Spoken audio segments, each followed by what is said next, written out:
औरत शब्द आया है अरेबिक कंट्री से। आप सबके पास फोन है, अभी चाहे बाद में निकाल के चेक कर लीजिएगा कि औरत शब्द का मतलब क्या होता है। भाई औरत शब्द अरबी में है ही नहीं। आप पूरी अरबी लिटरेचर उठा के देख लो, कहीं औरत शब्द नहीं है। थोड़ा सा हम इसको डिटेल में देखेंगे। जब आपको पता चलेगा कि औरत शब्द का मतलब क्या होता है, उसके बाद कोई इनोसेंस में, इग्नोरेंस में भी अगर बोलेगा ना अरे तुम औरतें, तो आप लोगों की भवें तन जाएगी, उंगली उठेगी, बोलेगी अगली बार बोलोगे तो मुंह तोड़ दूंगी तुम्हारा आएगा। इसलिए मैं बोल देता हूं कि औरत का मतलब होता है वजाइना। मतलब एक नंबर की बकवास कर रहा है ये आदमी। औरत का मतलब होता है वजाइना। क्या पागलपन है यार। चलो हम इसको ही देखते हैं थोड़ा सा कि दरअसल औरत का मतलब क्या होता है। पहली बात तो औरत जो वर्ड है ना वो अरबी में है ही नहीं। और अरबी से मुराद मेरी जो अरबी लिटरेचर है और अरबी की जो स्टैंडर्ड किताब है 1400 साल से कुरान, कुरान में भी इस वर्ड का यूज हुआ है इससे रिलेटेड, लेकिन औरत वर्ड नहीं है।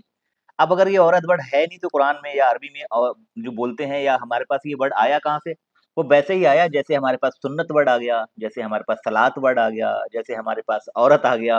क्यों? क्योंकि सुन्नत वर्ड नहीं है, वर्ड है सुन्ना। सुन्ना को हमने बीच में पीछे ते लगा के सुन्नत कर दिया। वर्ड है सलाह, हमने उसे सलात कर दिया। अब क्यों करा? क्योंकि जब भी हम ऐसे वर्ड लिखे देखते हैं अरबी के अंदर तो उसके पीछे गोल हे होती है, उसके ऊपर 2 नुक्ते लगे होते हैं।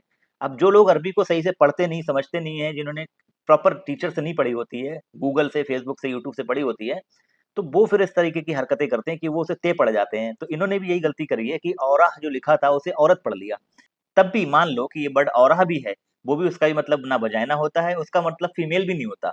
तो फिर औरह का मतलब होता क्या है? तो फिर अरबी में औरह का मतलब होता है कमज़ोरी, वीकनेस। जैसे हम जब कोविड आया था तो बोलते थे कि बूढ़े लोगों से, बच्चों लोगों से दूर रहो क्योंकि वो बहुत वीक हैं, कमज़ोर हैं, बेहिफ़ाज़त हैं, बेमहफ़ूज़ हैं कोविड को लेकर के। जैसे ही आप जाओगे वो महफूज़ कम है तो इसलिए उन्हें बीमारी हो जाएगी। तो उस कॉन्टेक्स्ट में अरबी में यूज़ होता है बेमहफूज़ के लिए।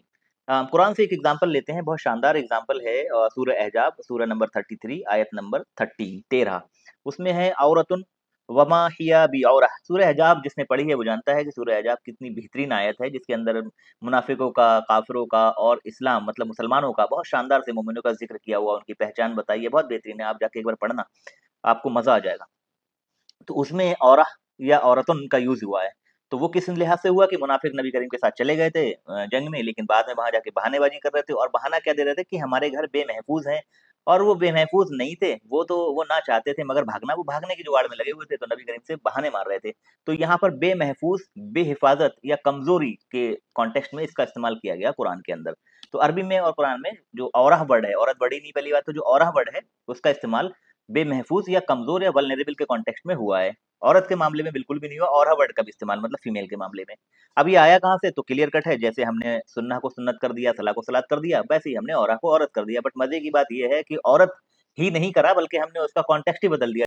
और इसके पीछे हम एक पितृसत्तात्मक साइकोलॉजी ज़रूर कह सकते हैं, उसके ऊपर डिबेट कर सकते हो कि भाई जो मर्द हैं वो अपने आप को बहादुर मानते हैं और औरह जो कमज़ोरी वाला वर्ड था उसको औरतों से जोड़ दिया, तो उसे औरत कह दिया। मगर ये ना कुरान ने करा है, ना ही अरबी लोग ऐसा कुछ बोलते हैं औरा को लेकर के कि औरा जो है वो फीमेल है। उनके लिए तो औरा का मतलब वीकनेस है। वो कम वीकनेस जो है वो मुनाफिकों की थी, वो वीकनेस मेरी भी हो सकती है, वो तुम्हारी भी हो सकती। तो जब औरा का मतलब औरत नहीं है तो कुरान में या अरबिक लिटरेचर में औरत का कोई तो मतलब होगा। मतलब औरत को किस नाम से वो पुकारते हैं, वो कुरान की सूरह आया जो है सूरह निसा, आपको पता ही होगा जिन लोगों ने कुरान पढ़ा है। तो सूरह निसा तो औरतों के ऊपर ही है, निसा बोलते हैं औरत को कुरान के अंदर। और इमरा भी एक वर्ड है जिसे औरतों के कॉन्टेक्स्ट में यूज़ करा जाता है, फीमेल के कॉन्टेक्स्ट में। औरत तो हमने बनाया वो वर्ड है। और इसका भी एग्ज़ाम्पल देख लेते हैं, सूरह निसा के अंदर है अर्रिजालु कव्वामूना अला निसा। मुझे बड़ी पसंद आती है कि इसके अंदर अल्लाह ताला ने किस तरीके से बयान करा औरतों का हुकूक क्या है और मर्दों का। अर्रिजालु कव्वामूना अला निसा, जो मर्द हैं औरतों पर हाकिम हैं, बिमा फद्दलल्लाहु बादहुम अला बाद, कि उनमें एक दूसरे पर फजीलत है। ऐसा नहीं कि अफ़ज़ल हैं तो वो मर्द ऊपर हो गए, औरतें नीचे हो गई, बल्कि उनमें कुछ लोगों दोनों में से एक दूसरे के ऊपर फजीलत है। कुछ चीज़ों में औरतें ऊपर हैं, कुछ चीज़ों में मर्द ऊपर हैं। कि औरत जिसको बोल रहे हैं फीमेल रिप्रोडक्टिव ऑर्गन, वो तो बिल्कुल भी नहीं है यार। वो तो मतलब एक नंबर का ये बहानेबाज आदमी है, झूठा है। और फिर हमने बता दिया कि औरह का मतलब है जो कि फीमेल से यूज़ नहीं होता। हमने जो औरत बनाया वो हमारा खुद का बनाया हुआ है और हमने ऐसे बहुत सारे वर्ड इजाद करे हैं।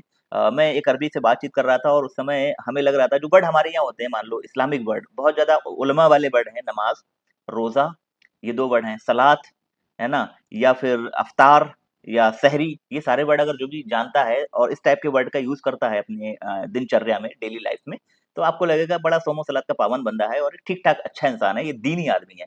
लेकिन आपके ये सारे वर्ड अरबियों को पता ही नहीं है। अपने आप में एक हँसी की बात है कि आप जिन वर्डों के बेस पे अपने आप को बहुत बड़ा मुफ्ती, आलिम या फिर दीनी बंदा बोल रहे हो, वो वर्ड दरअसल अरबी में है ही नहीं। जैसे कि नमाज, नमाज अरबी में नहीं है, नमाज नहीं है, सलाह वर्ड होता है, ये तो नमाज हमने खुद बनाया है। या फिर हम बोलते हैं रोजा, रोजा वर्ड ही नहीं है अरबी में, सियाम है, कुरान के अंदर है ना, कुतिबा अलैकुमुस सियाम, हमने तुम पे रोजे फर्ज कर दिए, तो सियाम वर्ड है वो, अरबी का वर्ड, वो रोजा नहीं है।